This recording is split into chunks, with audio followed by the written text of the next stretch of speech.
And recently I moved to Cyprus. It's been more than 6 months that I'm living here in Cyprus and working remotely online as you do from your classes. And thank you very much, Nalan Hocam, for actually inviting us again to having a great panel with the students. We will be really happy today to answer all your questions related with the aviation industry, about Northwind Airlines, about our background, and the future of the aviation. So I will give the basically the words to Javid and Bekir to introduce themselves. Today they will be with us from Russia, Moscow, which is a quite different temperature, but at least we are in the same time zone. And they will actually pass their experience from Russia to us, from Northwind Airlines, which we are going through, as you know, one of the biggest challenge that aviation industry is facing last 1 year. So thank you very much again for your participation, and I'm hoping that we will have a good talkative and also interactive session. Please do not hesitate to ask any question you have during the presentation, and also I will ask some questions during the presentation, so please be in front of your computer or laptop or phone and ready to answer some questions. I will leave the stage to Bekir and Javid. Please take the stage and introduce yourself. Thank you. Hello everyone again. Before I start, I just want to thank you to Nalan Hocam and Nevzat Hocam. It was really glad and honored to be with you here. So let me start to discuss about myself, explain myself. So I am Javid, as Nevzat said.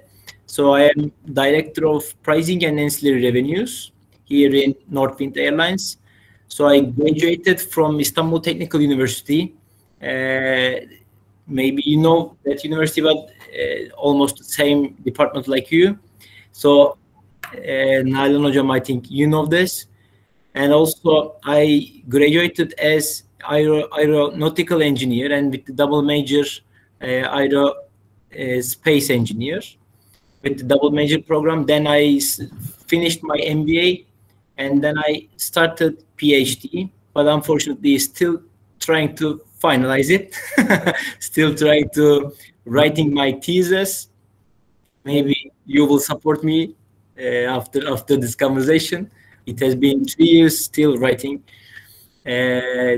What happened after I graduated? I started working at Turkish Airlines head office, revenue management department. It was more than 10 years ago.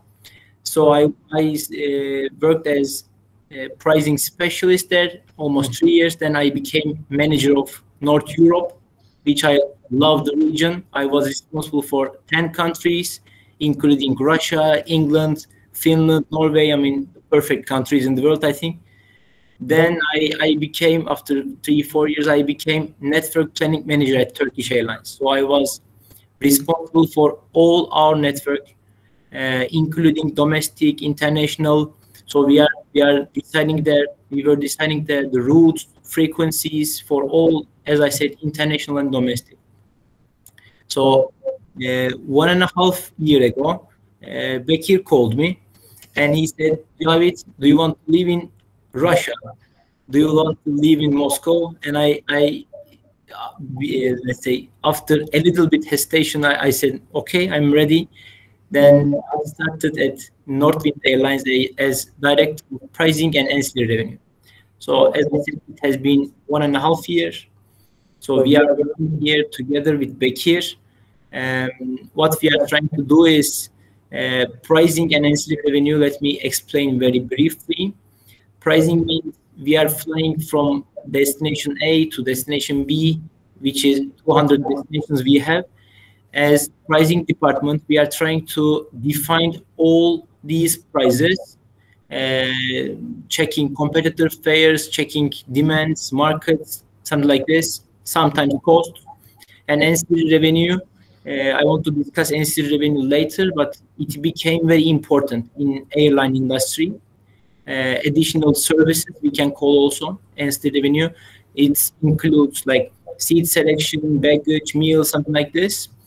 And it became very important we read about news that some low-cost carriers are generating, let's say, 40% of their revenue from this ancillary revenue, and it has been 2%. It was 2%, unfortunately, but it became 10%. So ancillary revenue, or the other name, additional revenue, became very important. So my department is checking, controlling all these prices and ancillary revenues. That's it. We will discuss later in detail, but Bekir, sign is yours. Okay. And you can see our backgrounds are quite similar. And I have also Atlas Global in my background. Could you please? Okay. And I also graduated from Istanbul Technical University. And after that, I joined Turkish Airlines in network planning team from 2010 to 2017. I was part of great network expansion in Turkish Airlines. So we became one of the biggest airline who is serving most destinations in the world. After that, I moved to Atlas Global as network and schedule planning manager. I was part of Mr. Nevzat team in Atlas Global. It was quite nice, and I mean, glad years. I can spend 1.5 years in Asst Global. After Bekir, that, I will pause you for a second because we are receiving this sound from your microphone. Let's mute yourself and unmute yourself one more time and try it like that.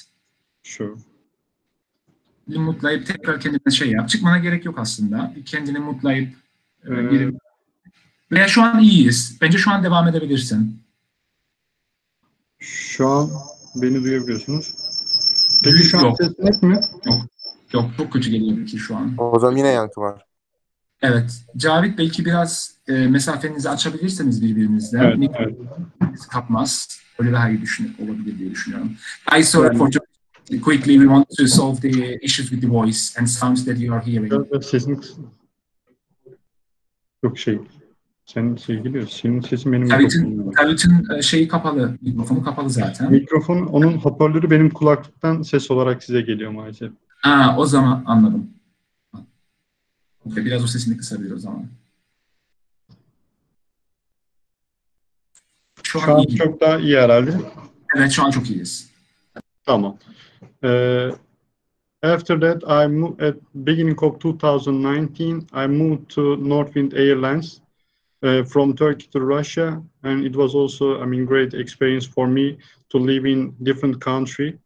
And I mean, to be honest, Turkish Airlines is a big airline, so I was only a part of network planning team. But in Atlas Global, compared to Turkish Airlines, it's a small company, and I had great chance to see every aspect of the operation, every commercial activity. It was quite good for me, and now I'm using both experience from Turkish Airlines, also from Atlas Global in Northwind Airlines. Here I'm director of network and schedule planning managers. To be honest, at the beginning I was working mostly network planning part, but because of COVID situation now, mostly we are working on short-term project. Mostly we are doing schedule planning. So I mean, this is our background, so we can move to presentation. Now first, Javel, so today we will talk about Northwind Airlines. So we will talk about the industry, what's happening before COVID, after COVID, and also we will give you some brief information about Russian markets. So first we will start with Northwind Airlines. Javel will start to give some information about Northwind Airlines. Bekir, before you start, so I want to make it quite interactive. Guys, sure. We have approximately 30 students right now participating to this call. Do any of you know Northwind Airlines? I know. Okay, Baran. Perfect. Can you just quickly? Okay. Also, Pascal knows, and Baran, do you know where is it based? I think it's quite right now obvious. Yeah, Sheremetyevo. I don't know how to correct pronunciation. Sheremetyevo, Moscow. Oh, exactly. Yes, correct. So thank you very much for Baran. So let's start, Javid, then, for the Northwind Airlines. Thank you, Baran. Okay, so let me explain detailed information, give you detailed information about Northwind Airlines a little bit. So we are quite new company. It has been 10 years only. Our company, let's say, the owner of the company is Ramazan Bey. He is Turkish, and he set his company 10 years ago. But we started, you will see in details later, but we started as charter airline. So only 3 years ago, we started making scheduled operation 3 years ago at 2018. And you will see the number of passengers right now. Maybe I am expecting you be shocked. Please act like shocked because it reached almost 8 million passengers in 3 years. So our main base airport is Sheremetyevo, which is located in Moscow. Also, we have other 7 bases. So Bekir will talk about this in detail later, but the main base is Sheremetyevo Airport. So we are operating 650 flights per week. And we have 200 destinations, 150,000 passengers in weekly, I mean, we have. And as I said, this is the most important part. We reached in 3 years almost 8 million passengers. I mean, it is really huge. So I just want to mention about this. This is very important also. As I said, only 3 years ago, Northwind Airlines was the charter airline, pure charter.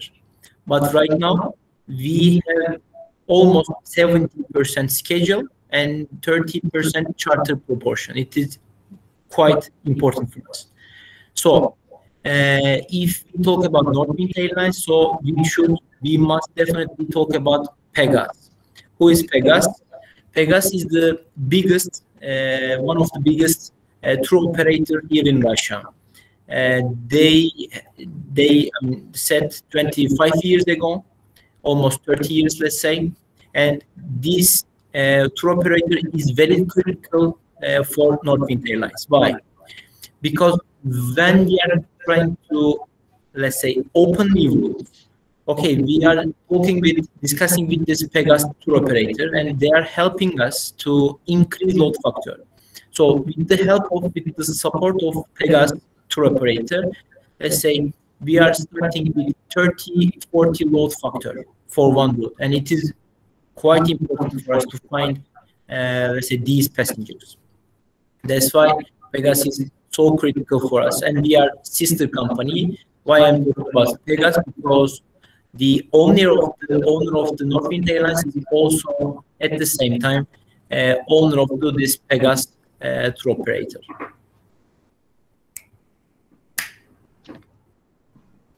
So I just want to put this because this is important. Let's say 13 years ago when we set up the company, and the number of passengers was 20,000. Now, in, let's say, before COVID, we reached 7.7 million passengers, and it is really huge. And we got some awards from the Moscow airport itself. They gave us the most rapid traffic growth in Moscow airport. So maybe I need to explain more what is 7.7 million. So normally what we are seeing in airline industry, I mean, let's say we have some carriers like Emirates, like Turkish Airlines, like Qatar, like Etihad. Nevzat knows this very well. So they are growing with double-digit numbers, like 10%, 15%. This is, but this is not normal. These carriers are unique carriers. When we check the European carriers, guys, we can see that 2% growth, 3%. Even when we see the 4% growth, and we are asking that, like they are asking themselves, 4 is not enough. 4 is not too much. But what we did, I just want to explain you from zero. we reached 8 million. I mean, it is really huge. And we have, Bekir will explain you in detail, but we have 50 aircrafts also. So that's it then. We will continue in detail later. Okay, now we will talk about our fleet. So we have 48 aircrafts. So you can see the airline names Northwind and Pegasus Fly. It's quite unique that we have two different AOC, two different operating company, and the total number of aircraft is 48. And we are the top 6th airline in the Russian market. So as you know, you already heard about Aeroflot. Aeroflot is the biggest, and it's flag carrier of the Russia. And the second airline is S7 airline, another private airline. And after that, we have Pobeda and Rossiya. These are low-cost and charter airlines, which is also part of Aeroflot group. And the fifth one is Ural Airlines. So we are the 6th airlines in Russian aviation market. So you can see our fleet detail. Why I want to share this information. So it's also quite unique for one airline to have these kind of, I mean, lots of aircraft types. So as I said, we have two different airlines, Northwind Airlines and Ikar Airlines. So half of them aircraft belongs to Northwind Airlines, some of them belongs to Ikar Airlines, but I can say that we have 9 777, and 777 capacity is 480. So this is full economy, and we have 4 767, and these are the old aircrafts which you cannot see, I mean, you can see rarely in the industry. And we have 3 A330, so these are the wide bodies, and regarding narrow body, we have A321 and 17 737. So, and also it's quite unique. We have Embraer, 6 Embraer, which is seat capacity is 110. So we can serve any other market. We can serve high density market with 777, long range markets, and we can operate also niche markets, which market size is small. And the next. Can I ask a question? So sure, what I understand when I see this slide, that you have very different variety of aircraft type. You have long range, wide body, you have the smallest Embraer, and you are mentioning that because of the main reason for this, because you are flying very different markets. You fly short haul, low demand markets, you fly some long haul destinations like from Moscow to Cuba, Moscow to Phuket or Bangkok, but also you fly lots of small cities within Russia itself.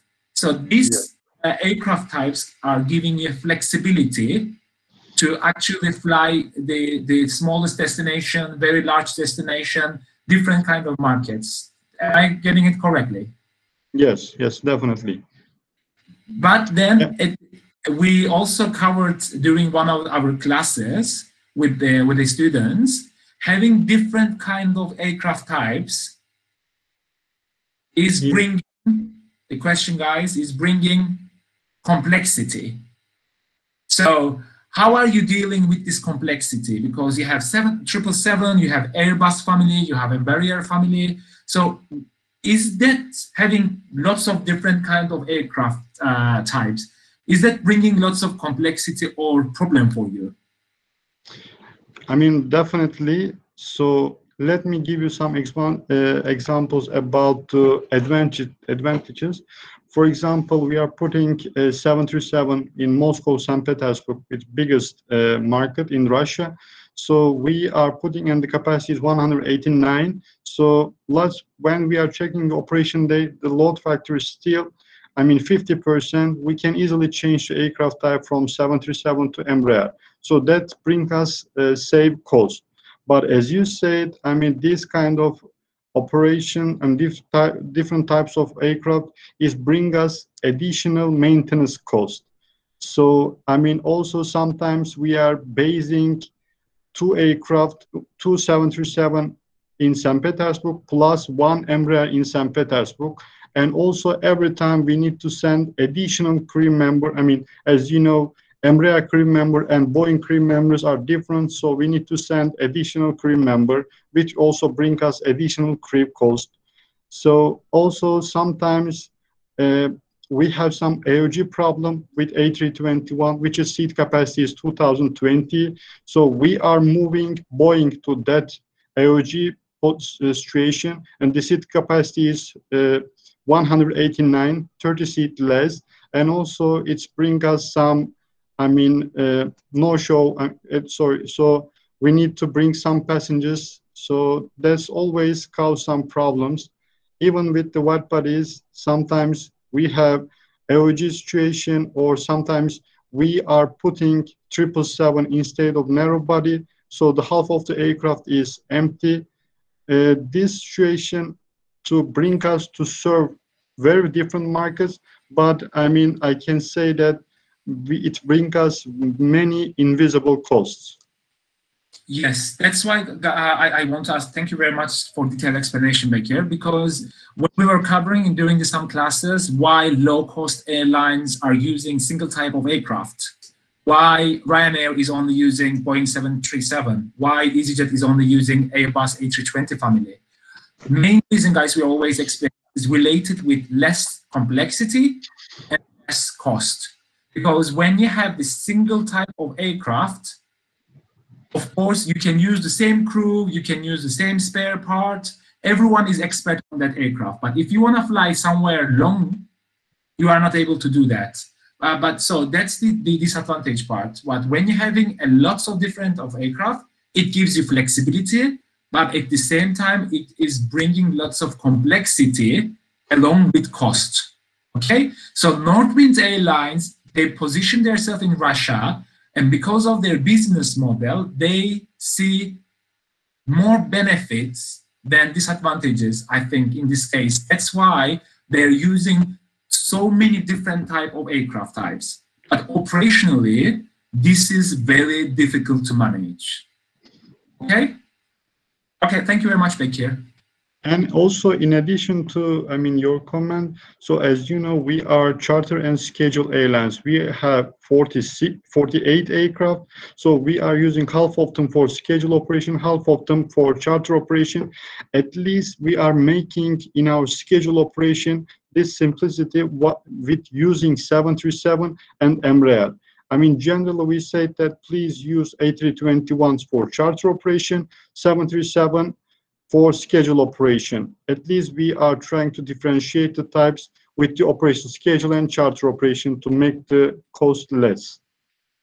Okay, that's also a good strategy. So you are simplifying the inside of the airline. Okay, thank you. Yes. And I just want to add one more thing about this. What we saw, Nevzat, if you have too many different types of aircraft, what we learn from university, what we learn at MBA, what we learn from too many videos, it is perfect to have the unique aircraft types. But when you do this, what we did, it is really hard to change also, because when you sign something, it is really hard to give back. It was really good chance for us during COVID. But unfortunately, legislators didn't agree to take back these aircrafts. So in, let's say, few weeks, we will add one more aircraft type, which is Neo from Airbus. We will have one more. So I think we'll like this. Maybe better like this, I don't know, but we learned how to live with these different types of aircraft. And let's move to our network. So you can see our main network. Sorry, Moscow. I have a question based on the previous point. Considering the fact that operationally,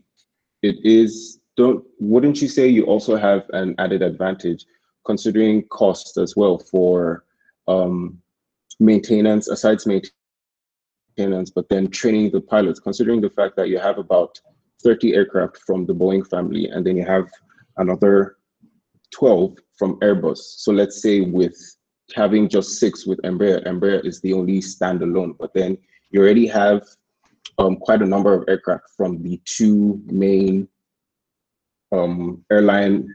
aircraft manufacturers. So at the end of the day, wouldn't there be a little bit of a reduction in costs for training and maintaining with these particular aircraft?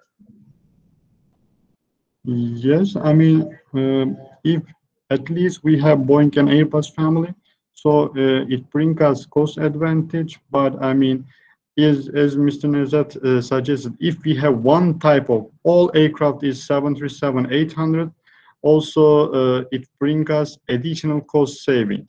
So we are trying to manage this cost saving, at least for scheduled charter operation.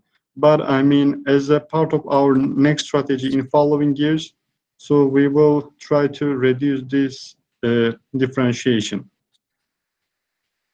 All right, thank you. Thank you, Ariel, for the question. Thank you, Vicky, for the explanation. Okay, then we can move with the network. Excuse me. Sure. Can I add something? Sure. Of course, Baran, go ahead. Can we turn back the models? Okay. Actually, I want to ask you, why you don't use the Russian ones? Is it better or not?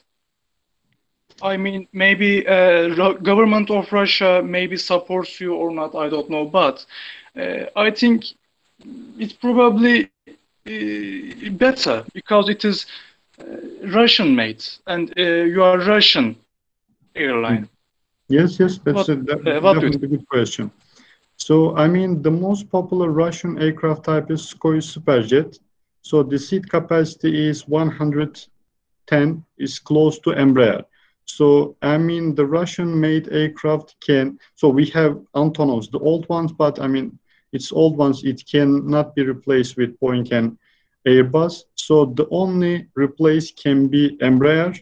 So, and also, as you said, in some markets, Russian government gave incentive to the airlines which we are using Sukhoi Superjet. But I mean, we heard that in terms of maintenance, they always, I mean, have some technical problems. So, I mean, and also sometimes we are using these Embraers in our international routes. Maybe you know that some countries, it's hard to get the permission to use these Russian-made aircrafts. And one more additional things, all our aircraft types are dry lease. So we are renting this aircraft from lessors, and we have a quite good, I mean, contract in terms of these Embraers. So compared to Sukhoi Superjet, on the paper, the costs are quite similar.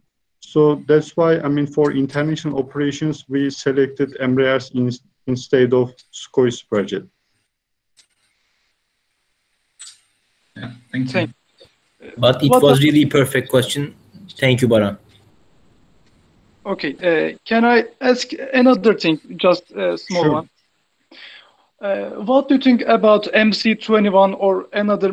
Maybe we can imagine a Russian-made plane, brand new Russian-made plane. It is like just similar between 737, 800. I am talking about maintenance or cost, like very close between them. What if do you use in the Russian market? You have a ideal plane to use in Russian market. Yes, let's think about like that. Is it better or not? I mean, this MC-21, as you know, this is kind of new generation aircraft. So we know that it's quite similar to our current narrow bodies. And we are also considering to have this aircraft, but as we see, it's not common. So, I mean, some other airlines also, they are considering to have this type of aircraft, but at the moment, it's quite small numbers. And our strategy, so we have I don't want to say that bad experience, but first we want to see some other airlines use this new MC-21. After that, we will have a clear understanding about this aircraft. So we need to use or not. So it's on our plan, but I can say that we will wait 3 or 5 years more. After that, we will have our decision. Okay, thanks. One more thing I will add on this, and we will, actually you can move to the next slide. This is important, that's why I'm okay to spend time on it, because the students have the interest on the fleet part. Definitely. But guys, that Baran asked the question, what if this aircraft is only, you can use it for the domestic Russian market? If you are having a domestic and international destinations, it's not efficient to choose an aircraft because you are only going to use it for the domestic market. Because you can use that aircraft, because let's say that you're flying to Istanbul from Moscow and you have another type of aircraft is broken and you want to send the Sukhoi or the MC, and if you don't trust it, or if there is no maintenance to Istanbul to cover that aircraft, it will actually prevent the flexibility for the airlines. So when an airline decides on which aircraft that they will choose, they heavily look for flexibility, spare parts, maintenance, cost, and training. And also, most importantly, finding an easy pilot. There are lots of pilots available for Boeing and Airbus, but to be honest with you, I don't know if there's too much pilots available to use Sukhoi or the MC.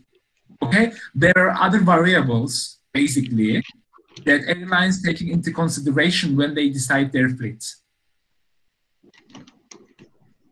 Okay, Definitely. we can continue with the destination. Thank you, Bekir. Okay. And you can see our network. So our main base, as we discussed, this is Moscow. So mostly you can see the Russian map we are covering and the west part of the Russia. But I can say that, I mean, 70% of the population is living in the west part of the Russia. So that's why, like many Russian airlines, we are covering west part of Russia. So you can see our St. Petersburg base. So we are flying mostly to the south part of the Russia, which is holiday destination Simferopol, Sochi, and Anapa. And we have Kaliningrad base, which is located close to Europe. So we are trying to create a network in Kaliningrad from Russia and to the Europe. So, and the most interesting hub is Istanbul. So it's quite interesting. I mean, as a Russian airlines, it's hard to create a hub out of Russia. So we are basing 2 aircraft in Istanbul to fly to Russian regions. We had long discussion with Turkish Civil Aviation Authority to get this permission. Maybe, dear friends, you know that when you are flying to a foreign country, the aircraft should return back to the same destination. I mean, if aircraft comes from Moscow to Istanbul, aircraft should return back to Moscow, not to another destination. So to base one airline, so we had a discussion with Turkish Civil Aviation Authority and we got the permission and we based 2 aircraft in Istanbul to Russian regional destinations. And now we will talk about the global outlook, what's happening in the industry. I mean, before COVID, post-COVID. So Javel will explain you the numbers about the COVID. So we will talk about COVID and COVID effect, what is expected in the near future post-COVID. So let's start. Before I start explaining about COVID, in 2020, I just want to talk about 2019. 2019 was the perfect year for not for Russian carriers but Turkish carriers, but for all airline industry. So the profit raise was the perfect. All airlines announced that this is the best profit in their history. I mean, it was really perfect. Then unfortunately, COVID happened. So what we faced in the global market, you can see here. So we can see in 2020, all international capacity decreased 66%. I'm talking about international. So when we check domestic, of course, domestic increased a little bit lower, but it is again huge, almost 40%. So let me explain you why international is closed. I mean, decreased very huge numbers, but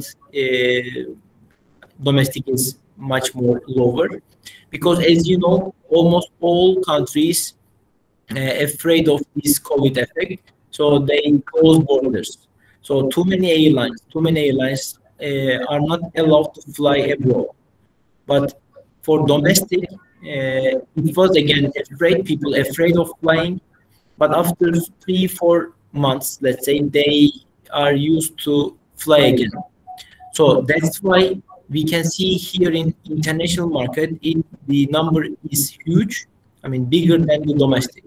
But again, please be sure that 40% or 36%, 38% is still huge for domestic markets also. So we are saying that 66% decrease for international market. Now, let me explain you very well. It means that 1.4 billion passengers. We are talking about really the huge numbers, dear friends. And it cost, unfortunately, for this industry, $250 billion only for international. When we sum with the domestic market, it reached, unfortunately, almost $400 billion. I mean, it is huge. We will see in the next slides. So airline industries really knows and unfortunately likes the crisis, but this is the hugest one in airline history, really. So when we check this year, it is getting better, but we cannot say that it is good. So what we said for 2020, it was 66% decrease. Now it became 55. I mean, we still have too much time. We will see for the next slide. We still have too much time to recover all of these issues. But let's check the domestic. So what happened for Northwind Airlines? What happened for almost all airlines? As I said, it is not allowed to fly abroad for too many countries. That's why no need to, we thought that no need to ground these aircrafts because it is huge. So what we are trying to do, especially here in Russia, we will see in detail, but as a main perspective, what we did, we decreased the capacity of international routes, and then we tried to recover to increase our capacity in domestic markets. So we are lucky as Russian carriers because right side of Russia is China and west side is Europe. I mean, here in Russia, we have 11 hours domestic flights. So 11 hours domestic flights is very important. Why I am saying this? Because we are flying like international. I mean, these passengers, it is not possible to travel with trains, with cars, because the rains are too low. That's why we were lucky as Russian carriers, and we will see in the next slides that the capacity in Russia is increased also.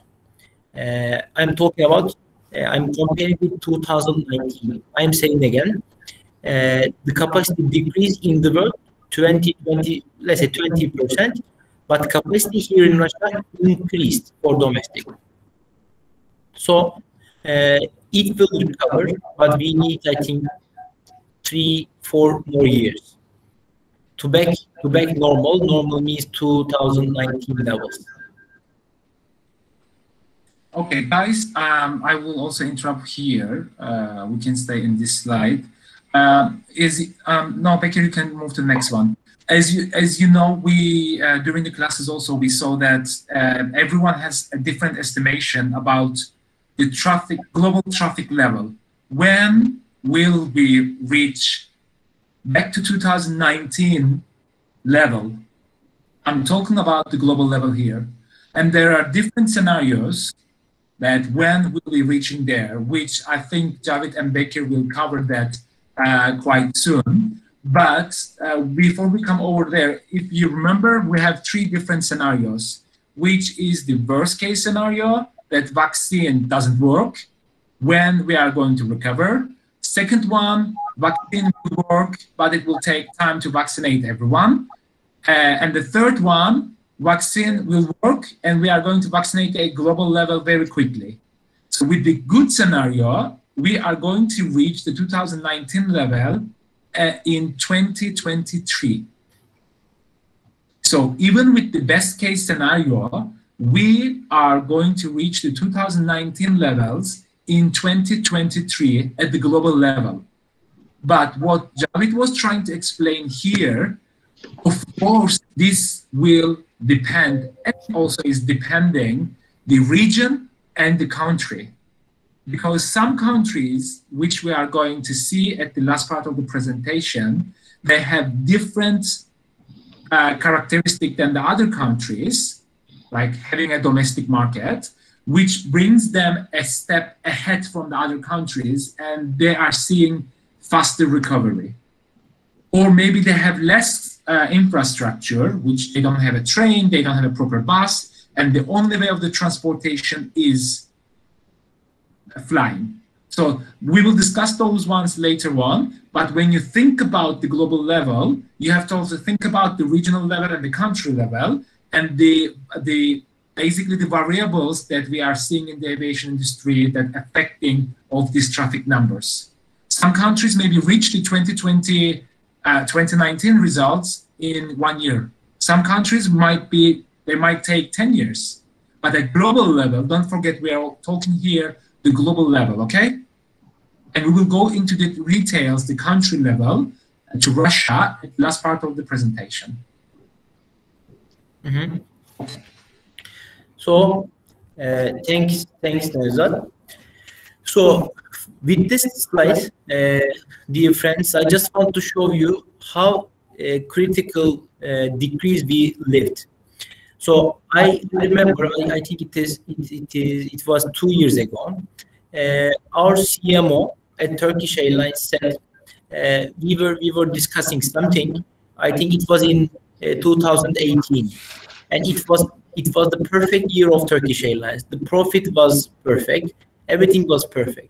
I'm talking about 2018. And then while we are discussing, he said very important thing. Our CMO, he said, you know, guys, every 6 or 7 years, unfortunately, this industry, airline industry, leaves some crisis. So I really don't want to see the crisis next year, because this year was perfect, and I'm expecting a better year next year. He said this at 2018. Nothing happened next year, 2019, but again, after 1 more year, unfortunately, we lived this COVID issue. But what I try to show you, as we said, you can see after World War II, everything is finished. All nations are relaxed right now, so they started flying. Okay, so you can see huge increase after World War II. And you can see with these arrows that, as I said, 6 years, in every 6 years, 7 years, airline industry face some crisis. But let's check the decreases. I mean, 5% decrease, 10% decrease. And what is important? Yes, we faced these problems, but these problems were local. First time, something is happening. Unfortunately, I'm saying happening because it's not finished yet. The global is global. So airline, we are not talking about America case. We are not talking about the, let's say, Europe issues. We are not talking about the Far East or Africa issues. We are talking about all global. So it is the first time we are living this with the long months. So what we can see here, dear friends, we went 20 years before, unfortunately. Now we are living the numbers of 2000s. Of course, I hope, not of course, but I hope It will not take 20 more years to cover everything, but it needs some time. For this slide, maybe you want to ask something, but this is also I just want to show you about the decrease of domestic and international. As we discussed with you, almost all borders was closed. Next year, 5 months, 6 months. It is not open yet, too many of them. Let's think about Europe, for example. You cannot fly to Europe from Russia. Just one example, from Moscow to, let's say, Munich, Aeroflot had last year, before COVID, let's say, daily five they were flying, but what happened? They are flying 1 week. 1 week. I mean, capacity decreased huge for international markets. What I'm thinking, I think we need at least 4 or 5 years to recover for international market, but domestic it will be in 3 years. We will see in later slides. Here, Javid, I will take the next 3 slides because I shared the similar slides during the classes, and I will give you the microphone again, the beginning of the Russian market, and also I need to speed up because we have limited time, and I want to spare good time of the questions session. Okay. Thank you, Javid. So, guys, this slide, I think all of you is quite familiar because we covered these slides during our classes. And I think Nalan also covered this kind of information with you during her classes. This shows quickly the snapshot of how COVID actually impacted each region globally. And as you can see, in average, 50% of capacity reduction every region has experienced. Of course, the biggest one was Middle East. It's approximately 60% of the capacity reduction happened in Middle East because they protected themselves quite strictly comparing to with other regions. But overall, we know that between 50 and 60%, as Javid explained 2 slides before, we had a capacity reduction in 2020. At the moment in 2021, we are still experiencing similar pattern, but right now with the vaccination, and there is lots of vaccine option right now, even Sinovac right now approved by the EU a couple of days ago for emergency use, we will see that actually it will have a very positive impact on the capacity recovery. Because today also EU announced new regulation and they lifted some restriction from some countries, but of course it's not going to disappear in one day, everyone is vaccinated and fly again. Still we are seeing some challenges in the market because of the vaccination, but we are also thinking that the capacity will not recover 100%, actually will be quite similar what 2021, because we are going 2020, because we are going to see now some new challenges. Okay, I'm vaccinated, okay, but where is my card? Who is going to recognize my vaccination card? So now there is another challenge coming to the industries, and today IATA was talking about that. We need to digitalize our vaccination cards, and that will take time. So 2021 doesn't look quite bright for the aviation again, unfortunately, until we sort out this kind of new challenges that aviation industry is actually facing. And if we move to the next slide, here you can see that, as Javid and Bekir explained, international market, because of these restrictions and challenges, it's not recovering. But domestic market, it is recovering because people, they don't have option to fly abroad, they fly domestically. So people who used to go from Istanbul to, let's say, Athens, or from Istanbul to Cyprus, now they can't. Therefore, they fly from Istanbul to Antalya or Izmir or Bodrum. Same thing in Russia. People used to go mainly in Egypt, in Greece, Italy, Turkey, or Dubai, Abu Dhabi from Russia. Now they can't fly because of these restrictions. And what they do, they fly the south part of Russia, like Sochi, and they take some holidays over there because they have a big country, they have this opportunity, they take flights and they fly. Because of that, domestic market is actually growing, but unfortunately restrictions on the international level is not allowing passengers to fly internationally. Therefore, there is a huge pressure on the international traffic.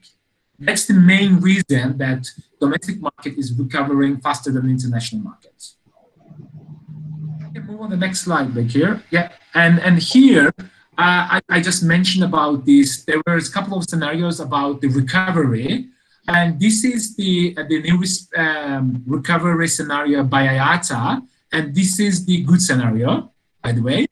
And based on the good scenario, right now they're expecting to reach 2019 numbers end of 2024, in 2025. So within, again, 4 to 5 years time. This is the good scenario. But of course, as I said, no one can predict properly because every single day we are facing with different challenges. Maybe in a couple of months' time, they will be, I hope not, a new variant of COVID, that the vaccine will not work. We don't know. Maybe it will become the new vaccine, which will be available for everyone in the world.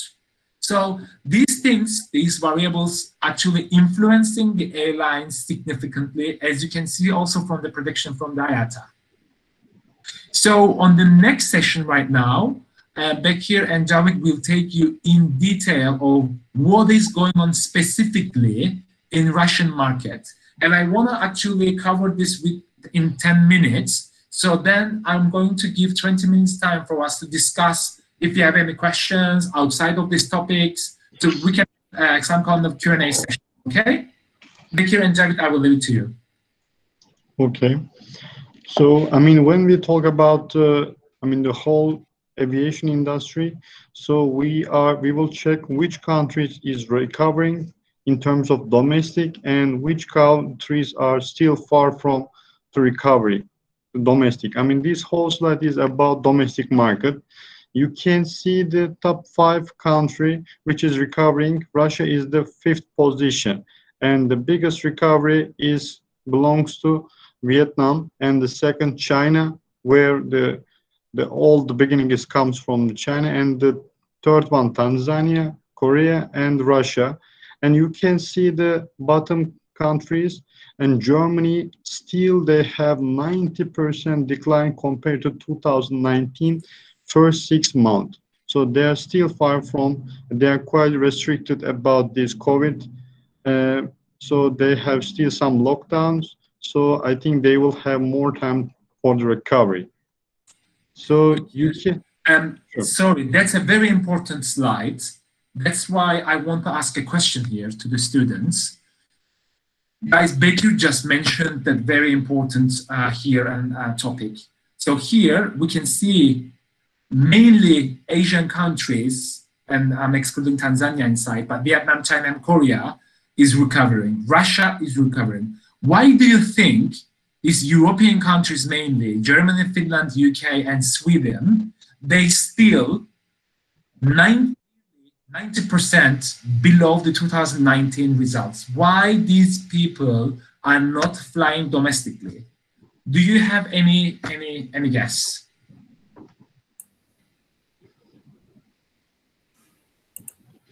Yes, if I pronounce the name correctly, Mangli, do you have any, you said you raised the hands? Yes. Please speak and ask the question. Yes, please. Yes, I think it comes from how the countries reacted to the pandemic, like how it depends on, like if you look at Vietnam, the pandemic never had much impact on them. Like they were better in controlling it. So they had few cases, and China as well. They were able to control the virus. So in that way, they were able to ease the restrictions and let people fly. Even Tanzania as well, there were less restrictions even today. So that's the reason why there is less decline.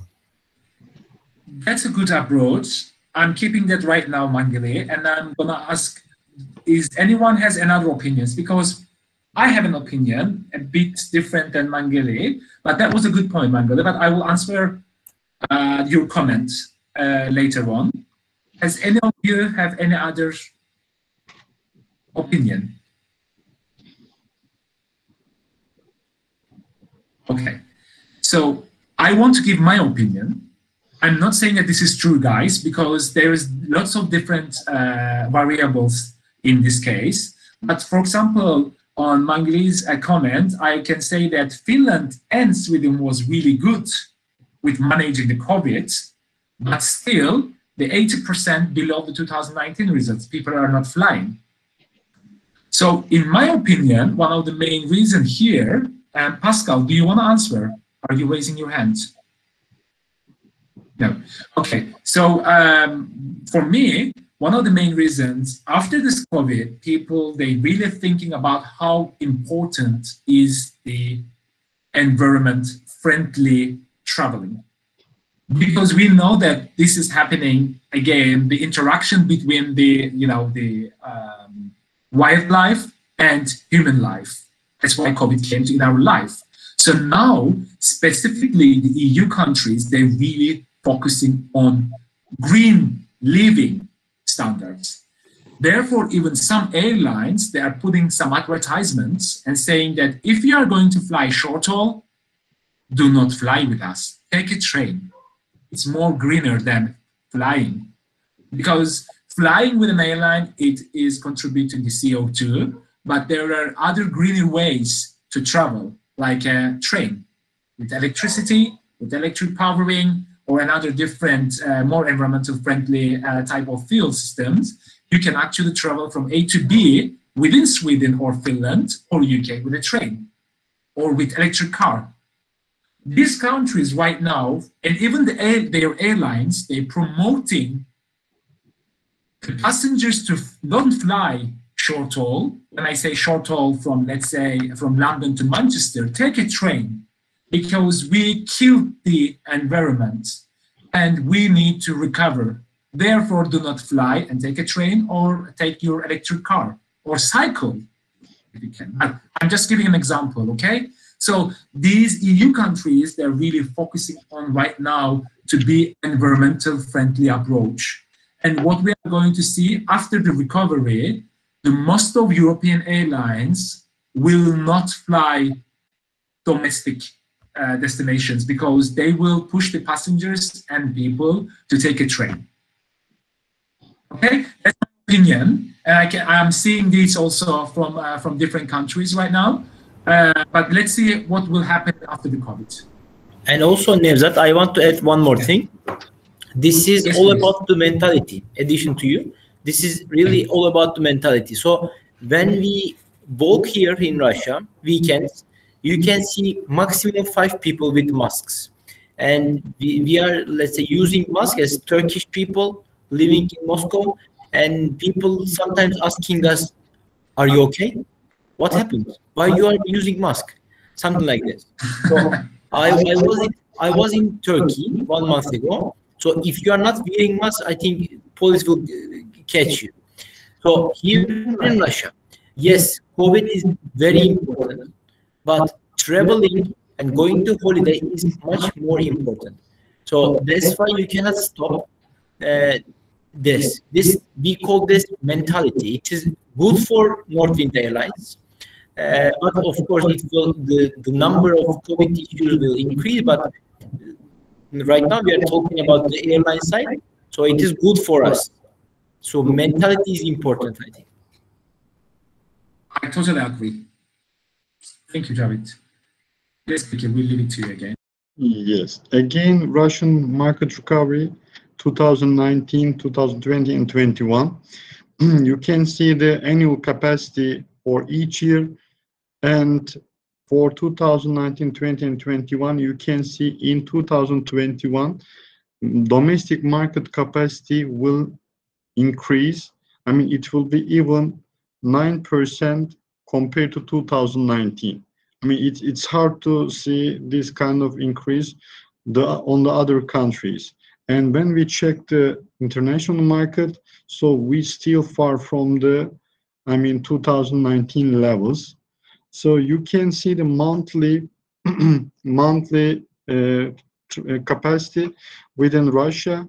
This is the domestic market, and you can see that the red line is 2019 and 2020 and April and May, there was a lockdown, not was it totally, but many airlines cut their capacity. Even Northwind Airlines, we stopped all our operation for 2 months. After that, with the beginning of the summer, everyone put their capacity back.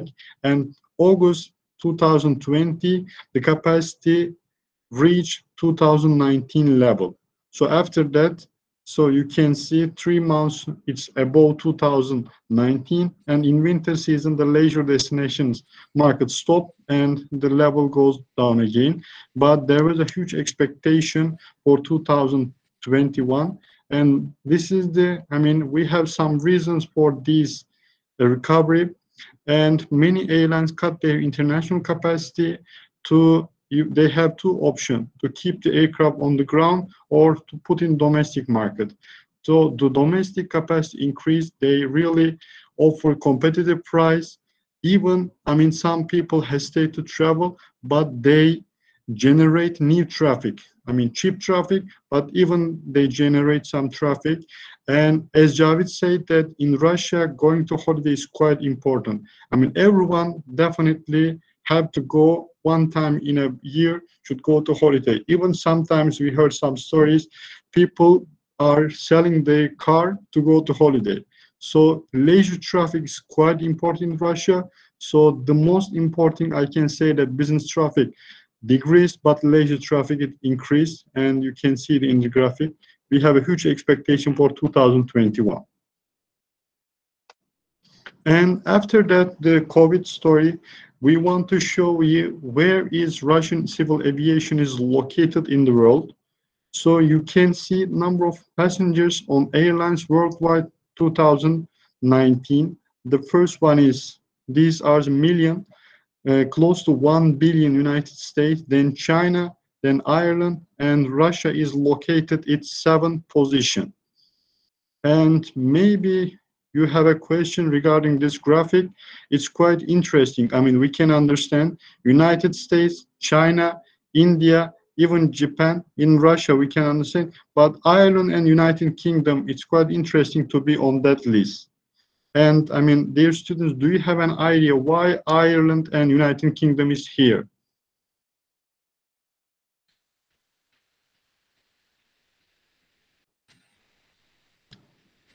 Or this is a very, very good question, Bekir. I really like the question. So guys, look, Ireland is a small country, and it's in the list number 3. And United Kingdom is also not that big, but it's okay in terms of the number of airlines it includes. But any guess? I can see Mangili again raising your hands. Please switch on your microphone and ask. Give us your answer, any of you. Okay, go ahead, Mangili, and then we'll give a chance to Ariel. Okay, I think for me, it's because of the high number of low-cost carriers within those 2 countries. Like in Ireland, we've got Ryanair, and in the UK, we've got EasyJet. So a lot of people are traveling around that. They can afford traveling, so that's why the numbers are high. That's what I think. That was a very good answer. Bekir, what do you think? Yes, totally true. And I can say that, Ireland has Ryanair, United Kingdom has EasyJet, and this is the numbers who the airline is registered to that country. Ryanair is carrying from Germany to Spain. It also comes from the Ireland passenger numbers. That's totally true. That's why Ireland and United Kingdom is on that list, because of low-cost carriers. Okay. It was perfect answer, Mangili. Congratulations. Yes. Ariel, and there was another person who raised their hand. Do you have any other comments on this? Yeah. Aside that, I was also wondering, could it also be attributed to the fact that Ireland and the UK aren't necessarily what I say tourist destinations. It's for the UK, most especially, you'd find that in the UK more people are traveling out of the UK to even Cyprus, for example, and places that are a lot more tropical, especially during the summer and the winter. So could that also be attributed to that? That is actually, my opinion, that it depends. That is, so basically, UK, I don't have in my mind out of blue the breakdown, but it has a quite equal inbound and outbound travel characteristic. So, for example, Turkey, it's generally 70 to 75% having an inbound traffic. So people, they don't travel outside of Turkey. Most of the people, they come and visit Turkey. We call it inbound. But UK, people, actually, there is lots of Asian people specifically traveling to UK. So it's an inbound traffic for UK. But at the same time, as you said, there's a lots of outbound traffic because British people, they love to travel to the Mediterranean countries, like Spain is #1, and then Italy, Turkey, Cyprus, Egypt, these kind of countries. But that's the one of the main reason, because as I said, that's a bit of the mix of the characteristic that UK is having. Okay. Hello. Yes, Innocent. Can you go on? Yes, good evening, class. Good evening, everyone.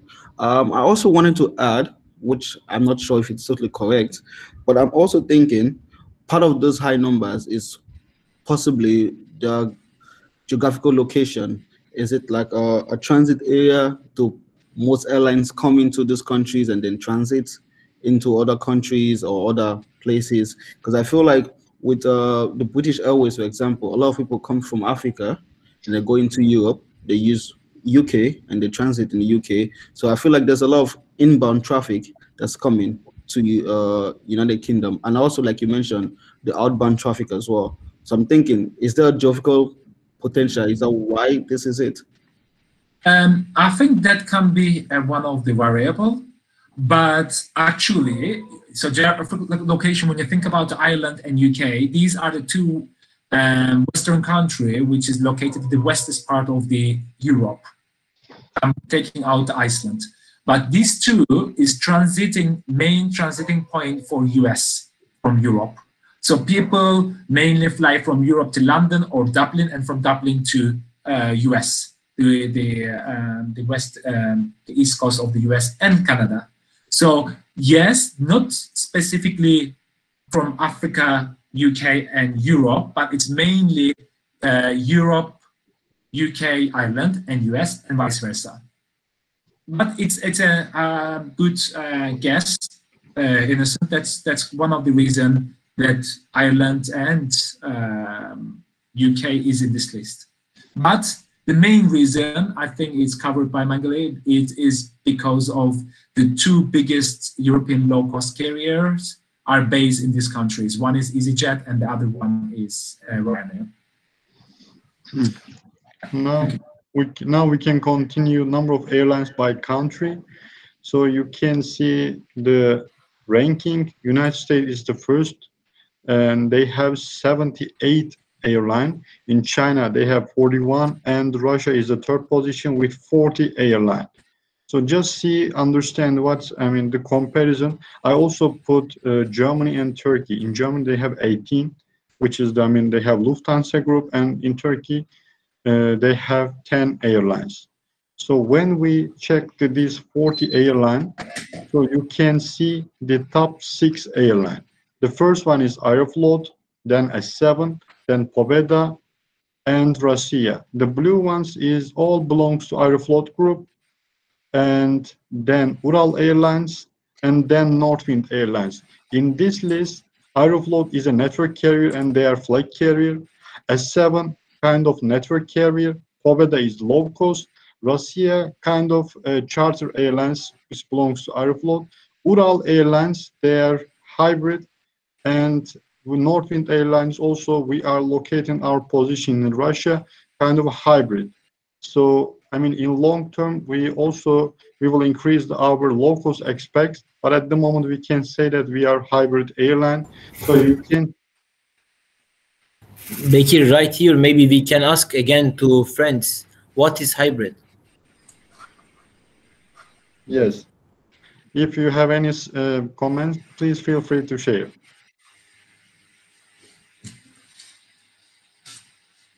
Good questions. Okay, Ariel, you raised hand. Anyone else than Ariel, or I will give the.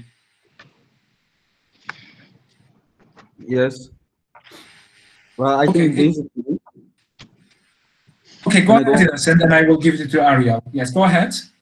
Okay, I think basically hybrid carriers are those airlines that operate with like a low-cost business model, but at the same time they are also big on putting on good standard of services. Very close, very close. And Ariel, what do you think? Yeah, it's similar to what Innocent was going to say, operating with also basically operating with a low-cost business model and then having your normal carrier business model at the same time. So in line with what we're saying.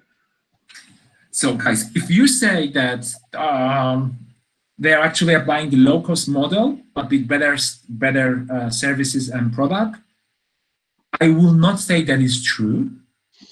I will accept if you say they're actually applying a kind of a low-cost model, but for example, they have different kind of aircrafts.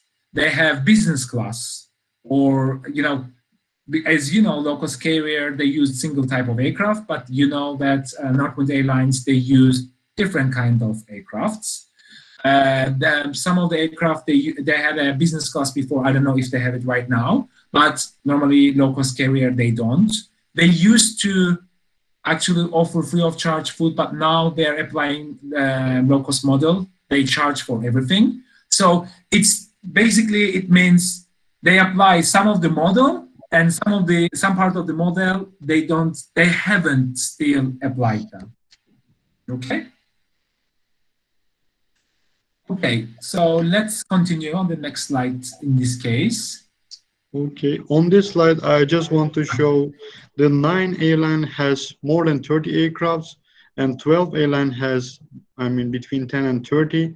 19 airlines, half of the airline is only has between 1 and 10 aircraft. Even only 12 airline are IATA member. I mean, in Russia, the geography is quite big. If you have money, you can buy some airline and just start to fly. And next one, you can just, we want to show you a quite unique example, the Moscow. You can see the city, you can see the downtown, and Moscow is a quite, I mean, well-located city. You can see the zones.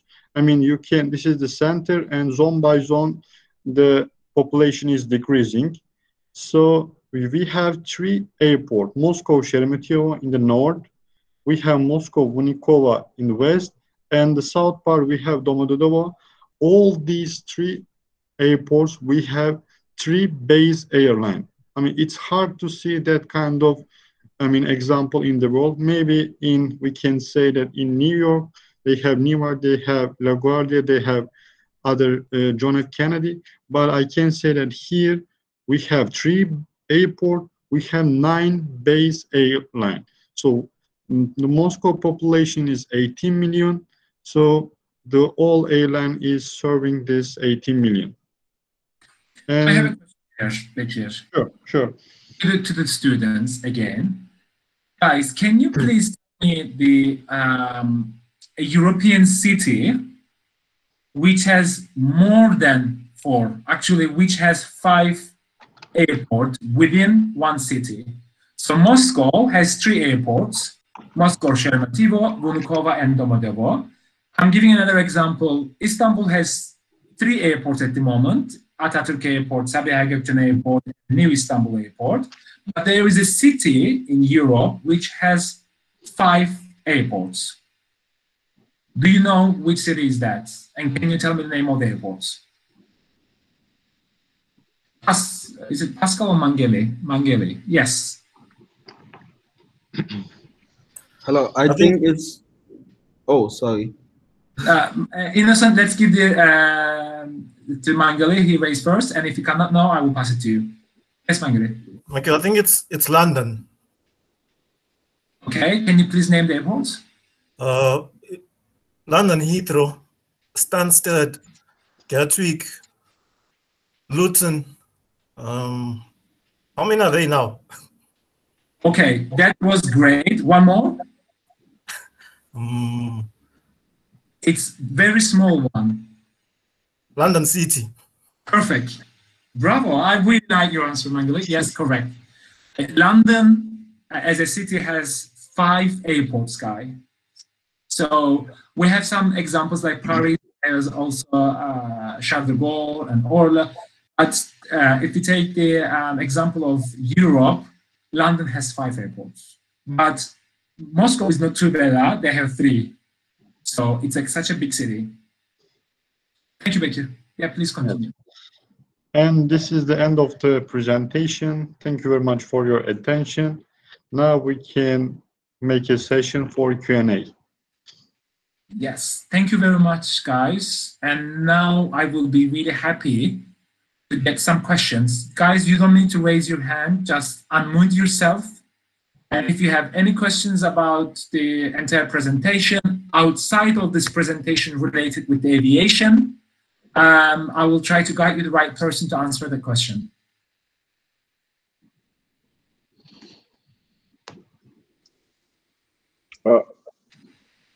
I've got 2 questions.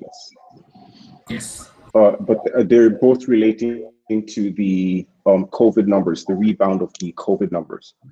So first of all, with passenger airlines, I'd like to, with the estimates that are being given, for example, with the IATA estimate in the next 5 years, and I know there are certain allowances as well, but then are they putting into consideration developing and third world countries where the distribution of these vaccines would not be as fast as the more first and second world countries, and at the same time it would take a much longer time, considering the fact the people may not, get those, the governments would not distribute the vaccines that quickly, and the people and with cultural backgrounds as well are not that well receiving as to the vaccines.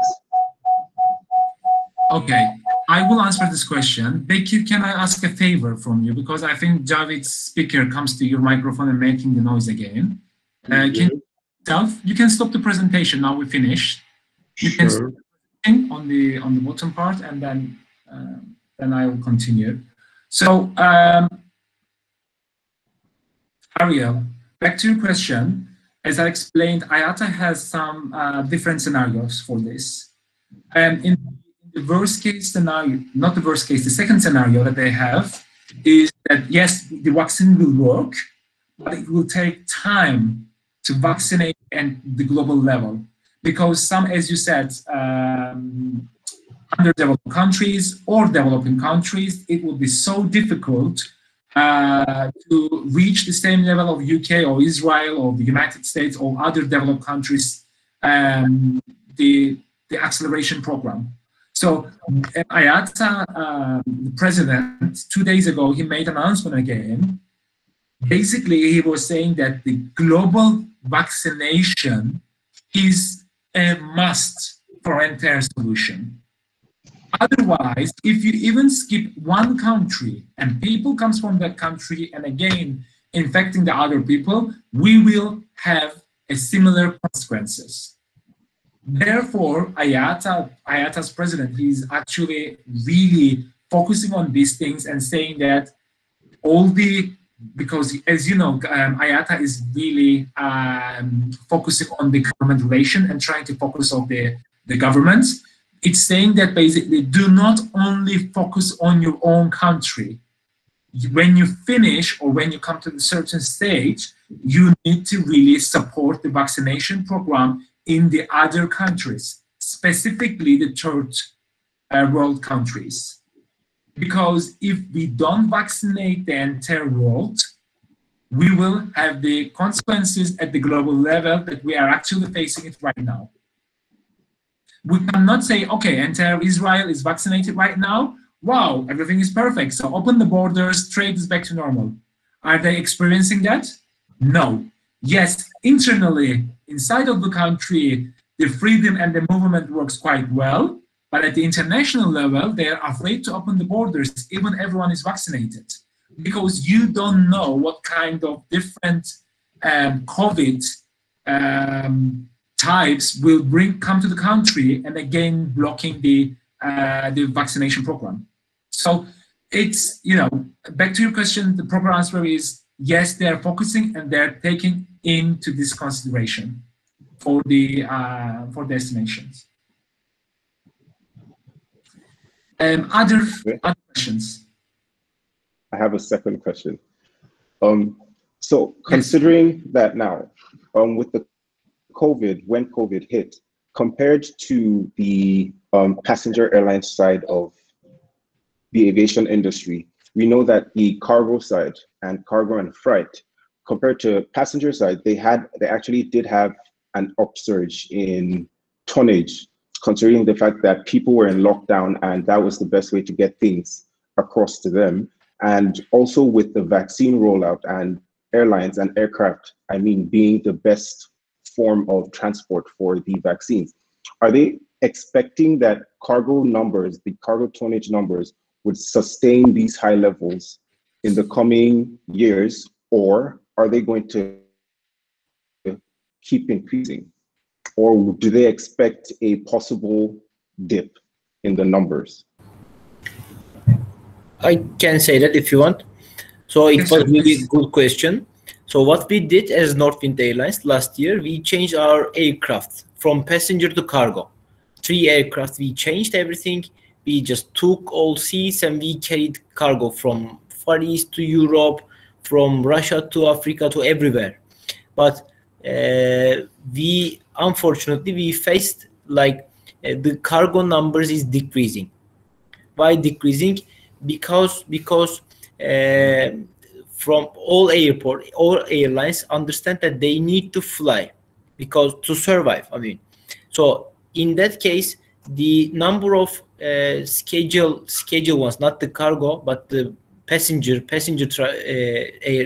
aircraft increased. The number of deaths increased. So people started to carry their cargo with these aircraft. So in that case, it has been 3-4 months. It started decreasing, unfortunately for us, but it started already. Okay, I can add something on this one before we move to the next question. Pascal, I saw that you raised your hand. I will give you the voice. I just read a report yesterday that still this cargo demand is increasing, but the predictions, I couldn't find any prediction which shows that it will continue. But what we see that this pandemic will continue until we finish this vaccination program next couple of years, but at least 2021, they will continue. Airlines, they still see, some of the airlines, they still see a huge increase on the cargo, but that is really depending on the region. Like Javid said, maybe in Russia region, they will see some decline. On the other side, on the US region, we might see huge increase. As you know, right now, Amazon opened an airline dedicated for them, a cargo airline, and they will fly around the world and deliver the Amazon, basically all the requests they received through their website. So there will be different variables, but at the moment, it seems like that it will continue at these levels, but we don't know what kind of impact will have on the long term. In my opinion, I will think a bit differently, but in my opinion, the levels will remain similar like this because it's now really cheaper and faster. So most of the companies right now, they discover the efficiency of the air cargo. So I don't think they will go back to the traditional model, the ground level, But some cases, for example, in Europe, in my opinion, the cargo levels, air cargo levels will decrease again because of this green, environmental friendly mentality. They will most probably will use trains for the cargo also. So that is really depends on the region by region. Thank you Then, for the questions. And also, I will considering what point. okay. And beginning of the COVID, I mean, when we check the cargo figures, we see that freighter increased, belly decreased. I mean, as you know, belly cargo means which we carried by passenger aircraft. Freighter means which carried by cargo aircraft. So at the beginning, I mean, the passenger traffic has been stopped. That's why the freighter increased. But now, after that, some countries allowed to some passengers flights. That means they have made a small increase in the belly cargo. After that, the number of freighters decreased. So maybe upcoming years, the cargo level, I mean, the amount of which carried by aircraft will be stable, but it will, I mean, move from freighter to belly again. Is it possible that after the decrease, that it would possibly increase again, considering the fact that, okay, now that the passenger aircraft that were converted to cargo aircraft have been converted back to passenger configuration, and then wouldn't that motivate or encourage freighter aircraft, strictly freighter, to get more aircraft, considering the market that they know is possible? Bekir, would you like to answer this question? You are on mute. I cannot hear you. Sorry. Meantime, I'm also lost my, voice. Could you please, Mr. Nezat, repeat the question? Yeah, Ariel, can you repeat it? Yes. Considering what you had just said, the fact that passenger aircraft were converted to cargo, and that also added to the increase in tonnage numbers. So eventually, as passenger aircraft are being converted back to its passenger configuration, the numbers would decline in cargo tonnage. But then, is it possible that they would also increase eventually, considering the fact that cargo airlines and freight airlines have seen the market share that they could gain from with the increase that they witnessed? Is it possible that they will now decide to capitalize on that and have more aircraft to be able to increase their range or scope of operations? I mean, maybe beginning of the COVID, many aircraft, passenger airline, they stopped their operation. The freighter, the cargo airlines, they increased their market share. But I think now they are putting their flights back, the passenger airlines. They are getting their market share back from the freighter airlines. What we see in upcoming years, so the traffic stop between the countries, I think the cargo traffic will be stable. The passengers traffic will take time to recover, but cargo traffic will be stable. So we can say that the freighter airlines market share will goes down. So I don't think if they increase their capacity, they will get market share. But I don't think so. There's huge demand in the market. So the demand is stable, but the market share is moving from one part to another part. Thank you, Bekir. I want to give, thank you for the questions, Ariel, but Pascal, his hands, and also Mangili. So Pascal, can I have your question first quickly, and then I will move to Mangili, and then you. Okay, thank you. I have two quick questions. The first one will be addressed to Ojam Nevzat. As you said here, that some country can reach the 2019 results in 1 year, but for other, it will take 2 or more years. My question is this. Which variables could make that difference beside the lifting of restriction? And the second question is addressed to Mr. Bekir. did you react during the first wave of the pandemic? In other words, what was your first action when the market started to decrease, both internationally and in domestic flights? Thank you. Thank you, Pascal. So quickly to answer your questions, that's a very detailed question and I need to give a detailed answer, but we don't have time too much, so I will try to give it very quickly. So the number one for the country for the recovery, there's political, economical, and geographical variables. So if you are, first of all, economical, if you are vaccinating your entire population, and if you are ready to open up your border, taking the risk, that will help you to, of course, increase your number of people who's visiting your country and also going out from your country. And secondly, depending on your restrictions or how you are getting the tourists in your country, and when your society comes back to your country, what kind of restrictions are you applying to them? Do you need any quarantine? Do you need any additional documents? That's number one. Number two is geographical. If you are actually located in a place that you are providing a very good transit point, like Istanbul, that's why Turkish Airlines is right now number one in terms of capacity and traffic numbers in Europe, because people are not coming to Istanbul, they are transiting to Istanbul.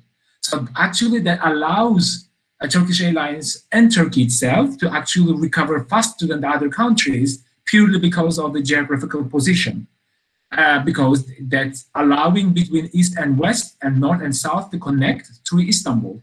And Abu Dhabi, Doha, Dubai, that will have also an advantage to actually connect Australia, New Zealand, Southeast Asia, Far East via their hub to Africa and Europe. So that we will see that they will recover also quicker. And the third one is political. This, today I read an article again, for example, Russia put Portugal back to the orange list. That means that whoever flies to Portugal, come back to UK, they need to go under quarantine. So these kind of political decisions, or Russia and EU, they put Turkey under the red. So nobody can go actually to Turkey.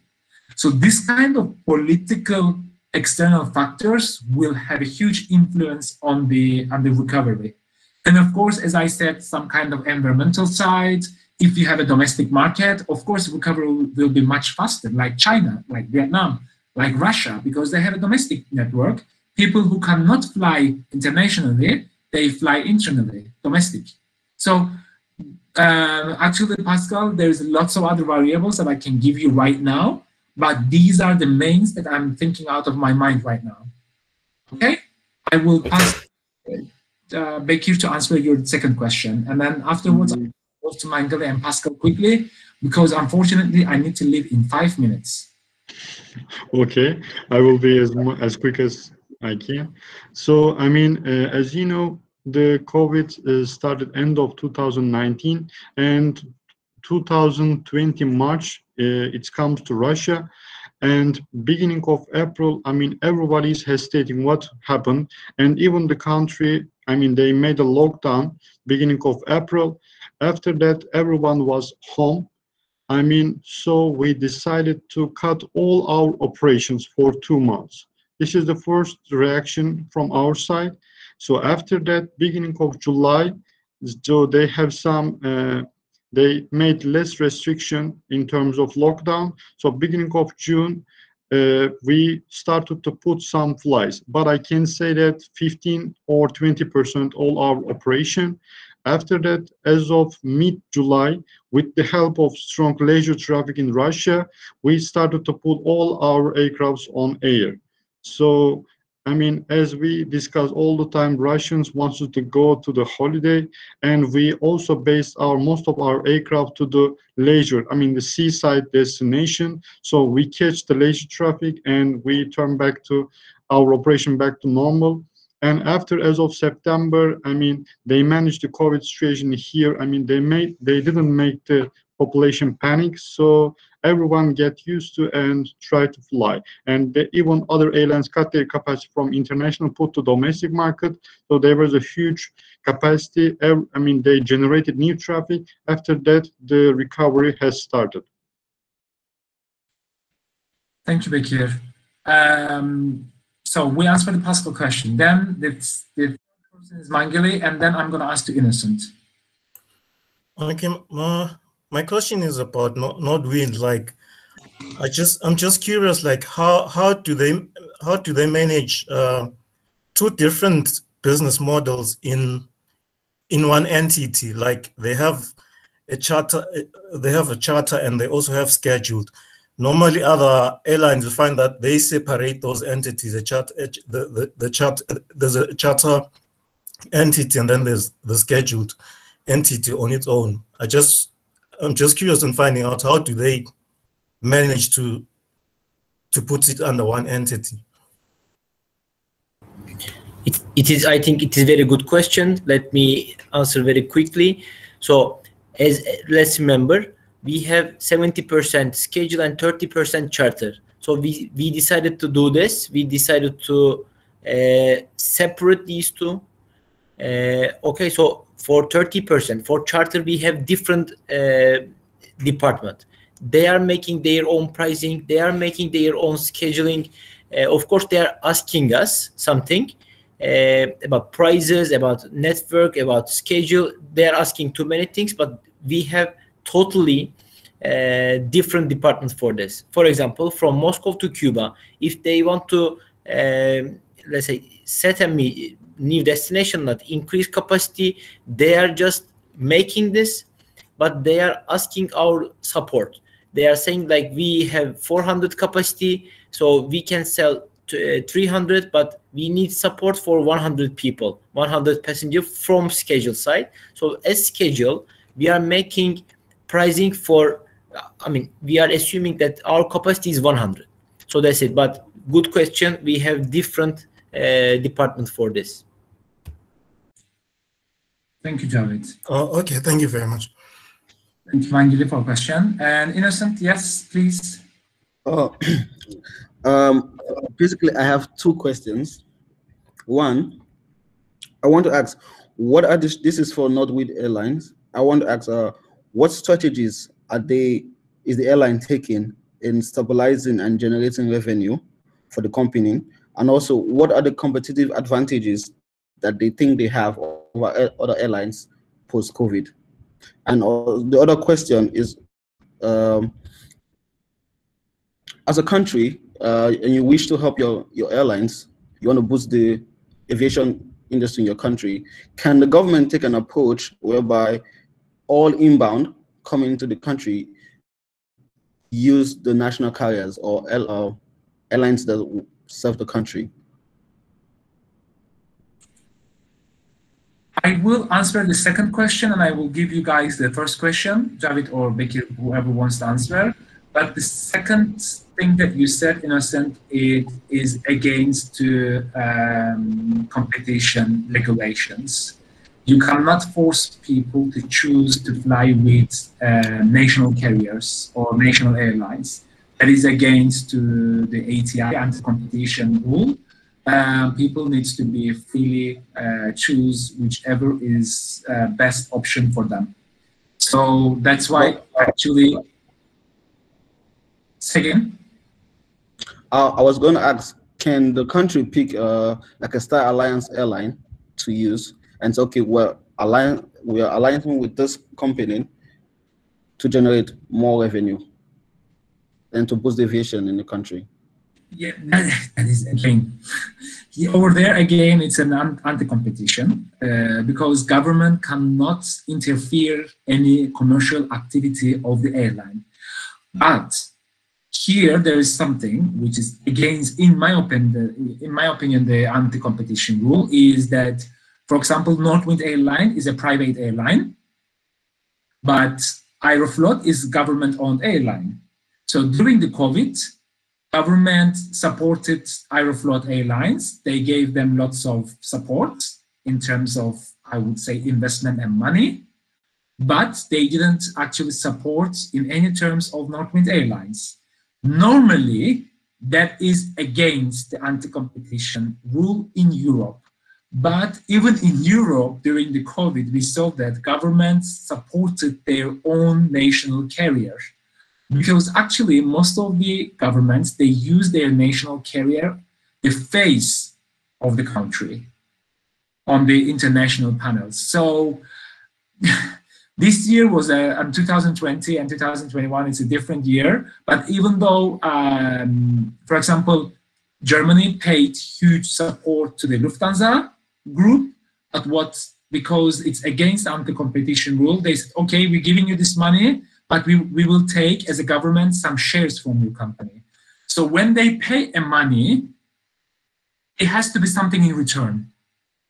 So airlines and governments, they are finding out some solutions for that.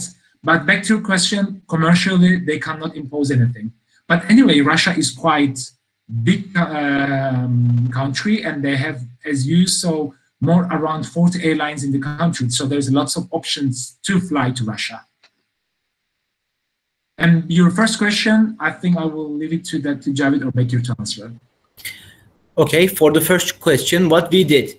So what we see last year, all airlines canceled all international flights. And as a reflex, they put all these capacities after 2 months to Moscow. So what we faced in Moscow, from Moscow to all Russia, demand decreased, but capacity increased 3-4 times. Really, it was like this. So we saw that it is really hard to survive in Moscow base. So what we said, we discussed maybe 1-2 months, but we decided this. We said, as we know, Russian people loves flying. I mean, loves holidays, and we were sure that they will fly to somewhere to make some holidays, 1 week, 2 weeks, and it is not allowed to go to Antalya. It is not allowed to go to Larnaca for Egypt, and we were sure that we were not very sure, but 90%, let's say, we said they will definitely go to Sochi, they will go to Simferopol, Anapa. These cities are located in the south part of Russia and near Black Sea. So we were sure that they will go there.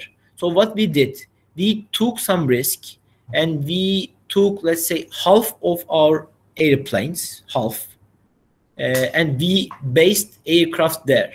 What we did, let's think about Sochi. We put 5-6 aircraft there, and we fly from Sochi to everywhere in Russia. So it was very good, same as Simferopol, same as Anapa. So we decided to put also our aircraft to St. Petersburg, leisure destinations, Kaliningrad, leisure destination. So we were the first airline doing this here in Russia last year. And this year we did the same, but some airlines like Aeroflot starting to do this like us. But that's it. As Bekir said, we have 40 airlines here in Russia. It is really hard to make it, by the way. It is not like a decision from the night to morning, because you need to go to the airport. You need to take some support from them. You need to explain the regions that no need to fly via Moscow to Sochi, like transfer. You can fly with us directly. It was really hard, but what we did is this.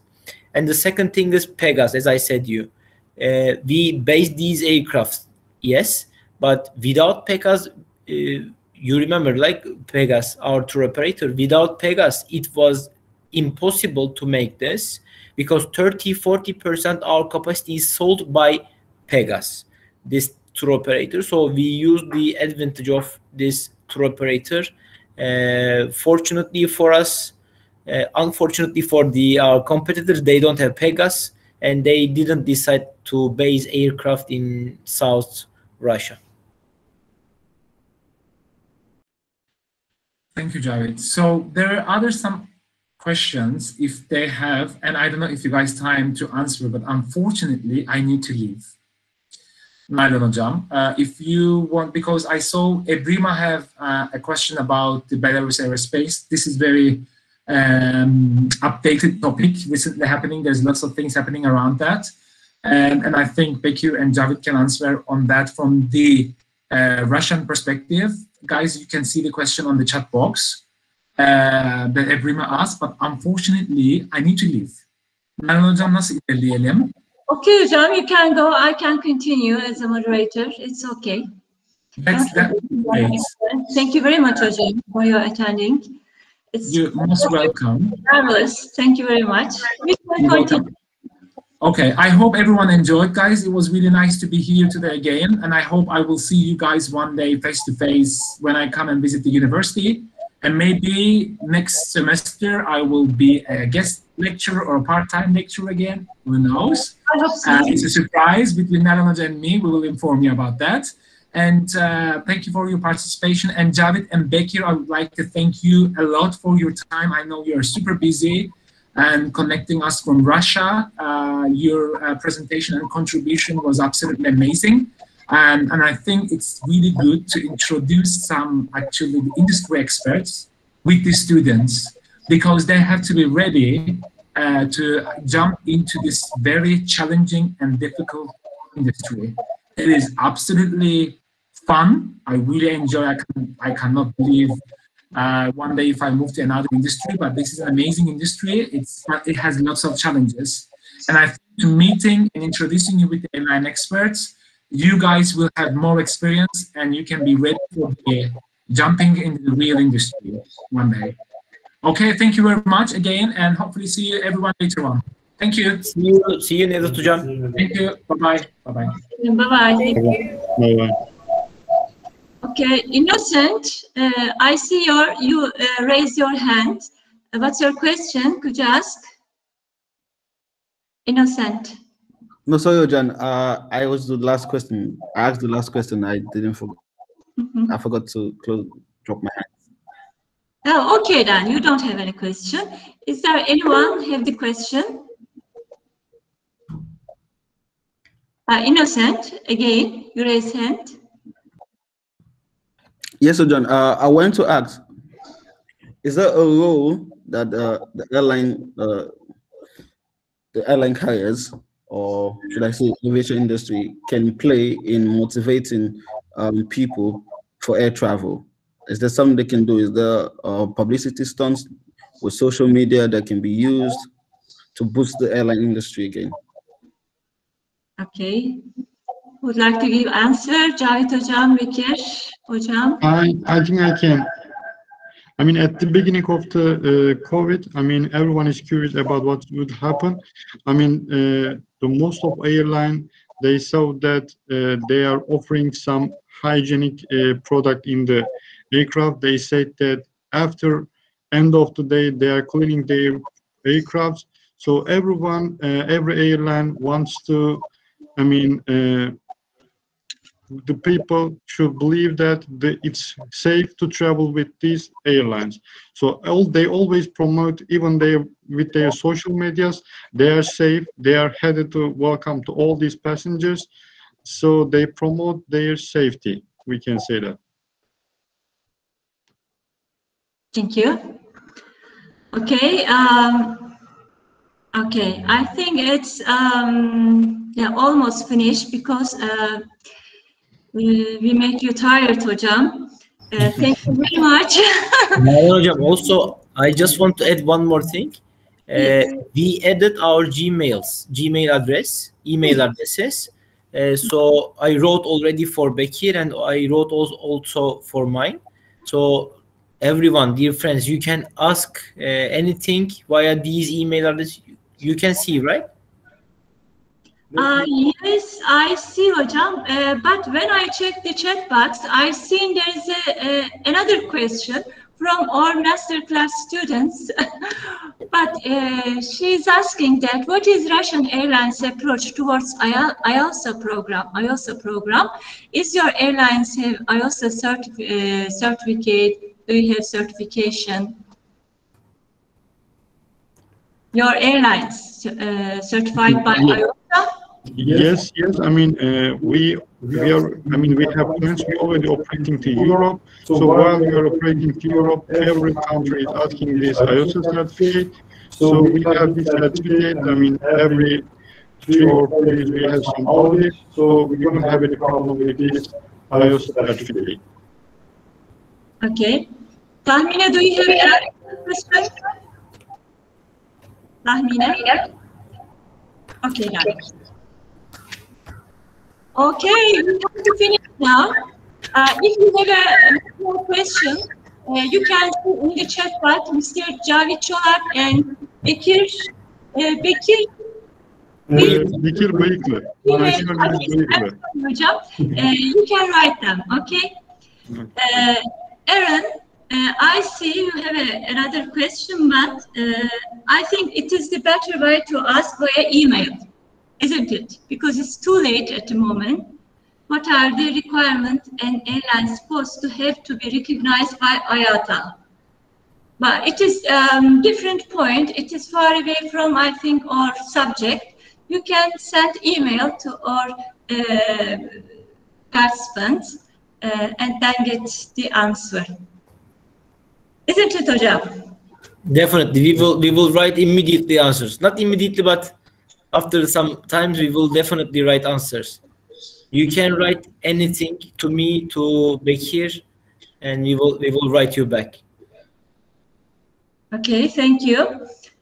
Then I'm going to finish. I'm going to close. I would like to sincerely thank all participants and to you, Hocams. The information you provide us is very valuable. Thank you very much. I hope we will meet again in another day in different with different topic in another seminar or panel again. And I would like to see you also face to face in Cyprus, in North Cyprus. we will. Nalan Hocam, really, first of all, we would like to thank you and Nevzat Hocam. It was really glad to be here with young friends. So it was perfect for me. Thank you all, and thank you all these friends. I also want to thank you. It was also a great chance to see the friends. I mean, the question is quite nice. So it was also quite useful for us to have this kind of conversation. I also want to thank you to everyone. Thank you. Okay, Hocam, you can get rest. Thank you. Bye-bye. Bye-bye.